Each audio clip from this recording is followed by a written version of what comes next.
오늘 뉴저지주 허드슨 카운티 유니온 시티에 일본군 강제동원 위안부 기린비가 세워졌습니다. 지금까지 경미한 처벌을 받아왔던 상습 운전자에 대한 처벌이 강화됩니다.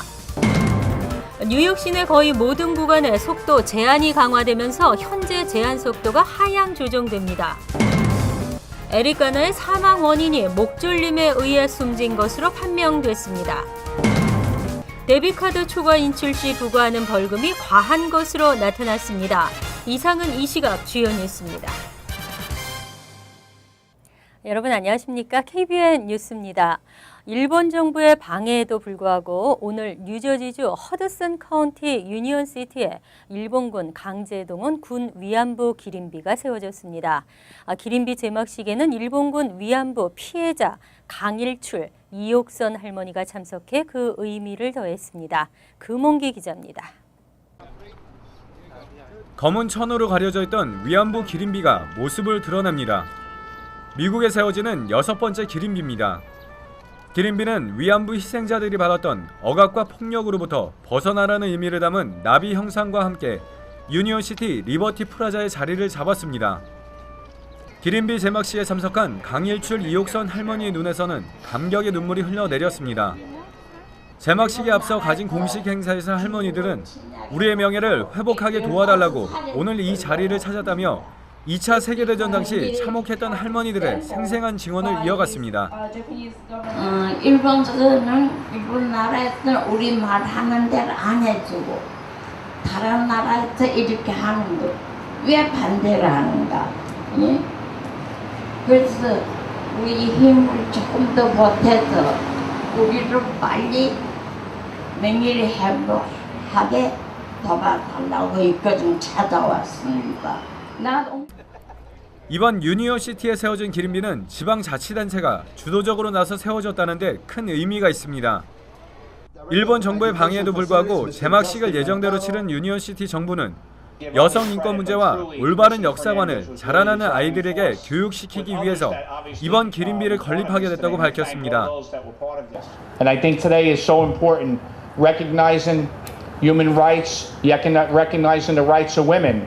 The more that we teach about it, those are the mistakes we won't make in the future. 미국에서 기린비 건립은 점점 확산돼 가고 있지만 일본의 역사적 사실 왜곡은 수위가 점점 높아지고 있습니다.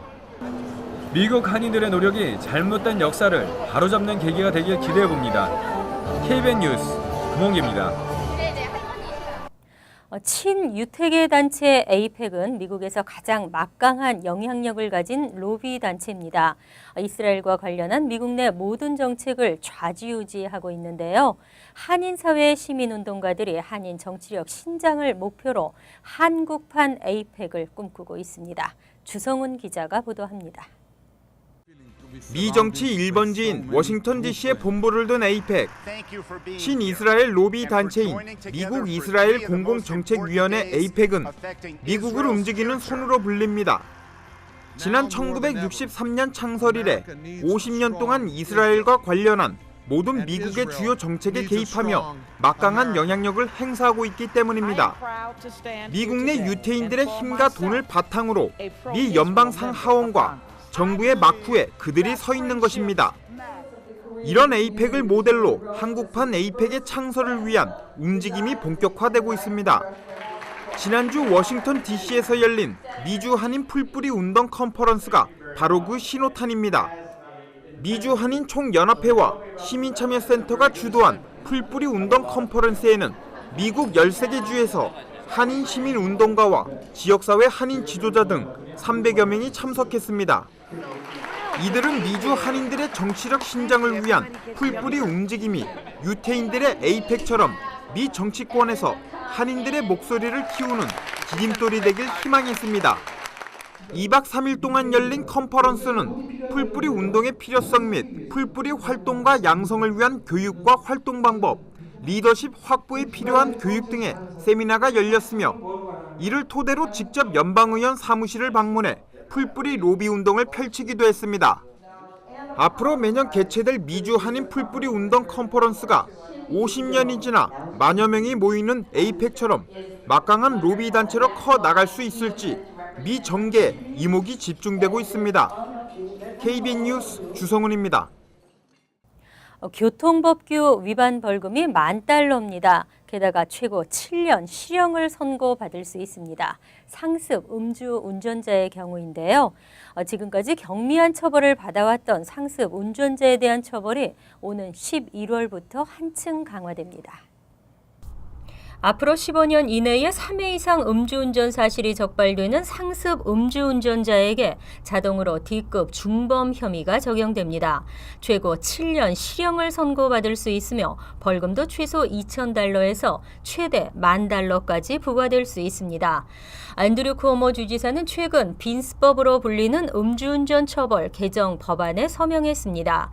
쿠오모 주지사는 상습 운전자는 자신뿐 아니라 다른 시민들의 안전에도 위협적인 존재라며 빈스법은 이러한 상습 음주 운전자를 더 이상 방치하지 않게 할 것이며 미래 사고 발생 가능성을 차단시킬 것이라고 강조했습니다. 뉴욕주는 빈스법 외에도 지난 2012년 뉴욕주는 빈스법 외에도 지난 2012년부터 상습 음주 운전자들이 차량 운전을 못하도록 운전면허 갱신 거부 등 행정 조치도 병행하고 있습니다. 이 가운데 평생 5차례 이상 음주운전으로 적발된 자나 지난 25년 이내에 3-4차례 적발되거나 그 외 다른 중대한 교통법규 위반 사례가 있는 1,600여 명의 운전자들은 면허 갱신이 아예 영구 금지됐습니다. 그 외 중대한 교통법규 위반 없이 음주운전만으로 3-4차례 적발된 1,500여 명은 5년간 면허 갱신이 금지되고 5년이 지난 뒤에도 집과 직장 등만 다닐 수 있는 제한적 면허를 발급받을 수 있습니다. 또 5년 동안 차량 시동장치에 음주 여부를 감지하는 측정 장치를 의무적으로 설치해야 합니다. 각종 물가 인상과 더불어 특히 약값의 지속적인 인상 추세에도 불구하고 메디케어의 경우 개인 부담료는 크게 오르지 않을 전망입니다. 의사 진료 파트인 메디케어 B 그리고 처방약 보험인 메디케어 D 모두 지난해와 비슷한 수준을 유지할 것으로 예측됐습니다. 내년도 메디케어 파트 D 플랜의 평균 월 보험료는 올해보다 평균 $1가량 오를 것으로 보입니다. 메디케어 메디케이드 서비스국은 파트 D 평균 월 보험료가 지난 4년간 30에서 $31 수준을 유지해 왔다고 밝히고 최근 약값 인상 추세에도 앞으로 몇 년 동안은 크게 오르지 않을 것이라는 전망을 내놨습니다. 메디케어 파트 B 표준 월 보험료도 내년에 거의 동일한 수준을 유지할 것으로 예상했습니다. 메디케어 D는 플랜 자체의 판매와 운영을 각 건강보험사들이 담당합니다. 따라서 각 플랜마다 취급하는 약의 종류나 본인 분담금 액수가 차이가 날 수 있는데 메디케어 메디케이드 서비스국이 월 보험료를 취합해 평균 보험료를 추산한 바에 따르면 메디케어 파트 D 플랜의 평균 월 보험료가 내년에 $1 오른 $32 정도에 머물 전망입니다. 하지만 연소득이 개인 $85,000, 부부 합산 $170,000를 초과할 경우에는 소득에 따라 추가 보험료를 메디케어에 납부해야 합니다. 대신 연방정부의 저소득층 보조 프로그램인 엑스트라 헬프 가입을 승인받게 되면 파트 D 보험료가 면제될 뿐만 아니라 보험 분담금 등도 최소액만 부담하면 됩니다. 지금도 뉴욕 시내에서 질주란 상상할 수가 없지만 앞으로는 더욱더 그럴 텐데요. 거의 모든 구간에서 속도 제한이 강화되면서 현재 제한 속도도 하향 조정됩니다. 뉴욕시의 비전 제로 정책이 보행자 안전에 기여하고 있다는 평가와 함께 퀸즈 루즈벨트 애비뉴를 포함한 뉴욕 시내도로 14곳도 보행자 안전 조치 강화 차원에서 차량 운행 제한 속도를 오늘부터 하향 조정했습니다. 시교통국이 추가한 14개 도로는 퀸즈 루즈벨트 애비뉴 5.8마일 구간을 비롯해 메트로폴리탄 애비뉴 5.6마일 구간 등 2곳이 포함됐습니다. 이외 맨해튼 7 애비뉴와 암스테르담 애비뉴, 바워리 애비뉴, 그리고 휴스턴 스트리트과 파크 애비뉴, 6 애비뉴, 브루클린의 코니 아일랜드 애비뉴와 유티카 애비뉴 등입니다. 해당 도로들은 기존의 차량 운행 제한 속도인 시속 30마일에서 5마일이 줄어든 25마일 구간으로 바뀌게 되며 브루클린 플랫부시 애비뉴 등 일부 구간은 35마일에서 30마일로 줄어듭니다. 퀸즈 루즈벨트 애비뉴는 올해 9월부터, 메트로폴리탄 애비뉴는 12월부터, 맨해튼 7 애비뉴는 이달 말부터, 그리고 10월에는 암스테르담 애비뉴, 11월에는 기타 맨해튼 지역으로 적용 구간이 점차 확대됩니다. 비전제로는 자전거와 보행자의 안전을 위협하는 운전자를 처벌하는 내용 등을 포함한 11개의 법안 패키지로 지난 5월 통과된 바 있습니다. 뉴욕 경찰의 과잉 진압의 문제점을 제기한 에릭 가너의 사망 원인이 밝혀졌습니다. 뉴욕시 검시국은 부검 결과 에릭 가너가 목졸림에 의해 숨진 것으로 판명했습니다. 지난달 17일 스테튼 아일랜드에서 불법 담배를 판매하다 적발돼 경찰에 체포되는 과정에서 에릭 가너가 숨졌습니다. 뉴욕시 검시국은 최근 부검 결과 발표를 통해 가너는 목이 졸리면서 목과 가슴에 압박을 받아 죽음에 이르렀다고 밝혔습니다. 검시국은 하지만 350파운드의 비만인 가너는 앓고 있던 기관지 천식과 고혈압 등이 사망에 복합적으로 작용한 것으로 판단된다고 덧붙였습니다. 경찰은 사건 발생 당일 가너가 심장마비로 인해 사망했다고 발표한 바 있습니다. 가너는 지난달 불법 낱개 담배를 팔던 중 적발돼 여러 명의 경찰관들에게 체포되는 과정에서 사망, 과잉 진압 논란을 불러일으켰습니다. 가너는 이 과정에서 숨을 쉴 수가 없다며 여러 번 호소했으나 경찰들은 외면했습니다. 목을 졸랐던 데니얼 판탈레오 경관은 조사가 진행되는 동안 사무직으로 물러난 상태입니다.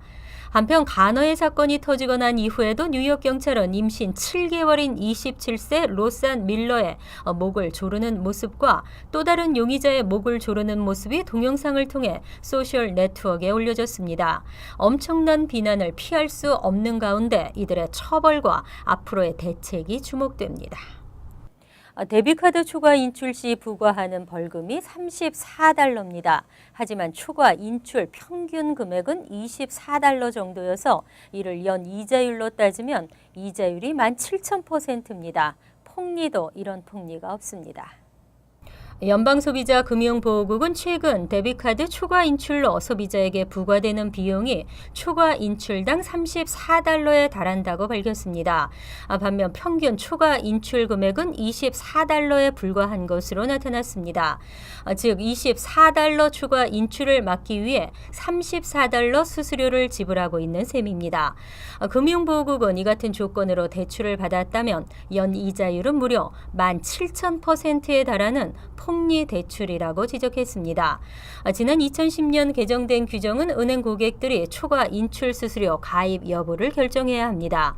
체킹 계좌의 경우 소지자의 약 14.3%가 초과 인출 수수료에 가입했습니다. 초과 인출 수수료 계약에 가입하지 않을 경우 초과 인출이 되면 데뷔카드 승인을 거부받는 것으로 끝나지만 가입을 하면 불필요한 수수료를 지불하는 경우가 많아집니다. 연방소비자금융보호국은 대다수의 은행들이 개정 규정에 따라 이전 초과 지출 수수료 부과에 악행을 시정했다고 밝혔습니다.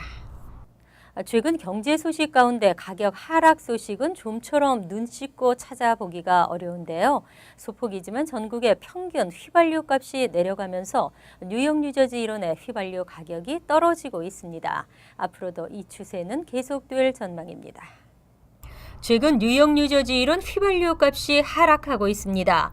휘발유값 정보 웹사이트 gasbuddy.com에 따르면 지난 1일 뉴욕시 레귤러 휘발유 평균 가격이 갤런당 3.87달러를 기록하면서 한 달 전보다 15센트 내려갔습니다.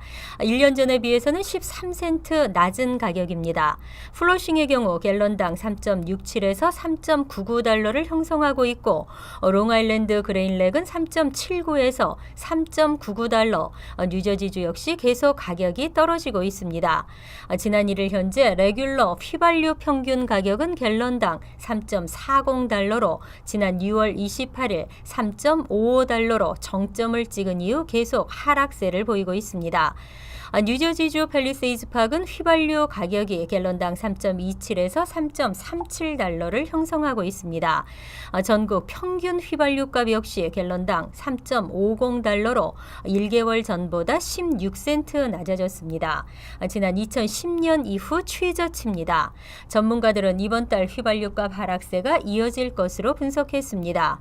게스버디닷컴의 패트릭 드한 선임 연구원은 원유 재고가 감소했지만 휘발유 수요도 적은 상황이어서 8월부터 계속 휘발유 값이 떨어질 것이라고 설명했습니다.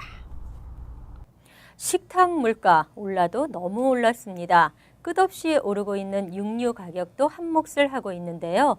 돼지고기 값이 내년쯤에는 하락할 것으로 보입니다.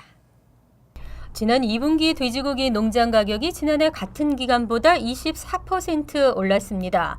100파운드당 85달러를 기록하고 있는 것으로 최근 금융서비스 업체 BMO 캐피탈 마켓 측의 조사에서 나타났습니다.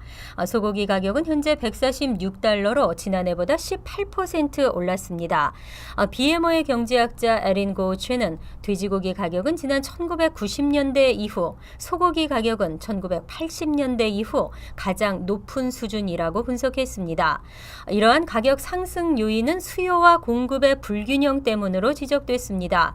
더구나 소는 생육 기간이 길어서 가격 회복에 더욱 어려움이 있는 것으로 알려졌습니다. 마켓에서도 전체적 음식 물가 상승률이 2.4%인 것에 비해 소고기와 돼지고기 가격은 6월 기준으로 지난해보다 각각 10.4%와 12%가 올랐습니다. 하지만 가격 급등으로 소고기와 돼지고기를 키우는 농가가 늘어나면서 낙관적인 전망도 나오고 있습니다. 돼지고기 가격은 한동안 강세를 유지하다가 내년부터 한풀 꺾일 전망이며 소고기 값은 그보다 오래 높은 가격을 유지하겠지만 내년부터는 하락할 것으로 보입니다. 이상으로 KBN 뉴스를 마칩니다. KBN과 함께 즐거운 저녁 되시기 바랍니다.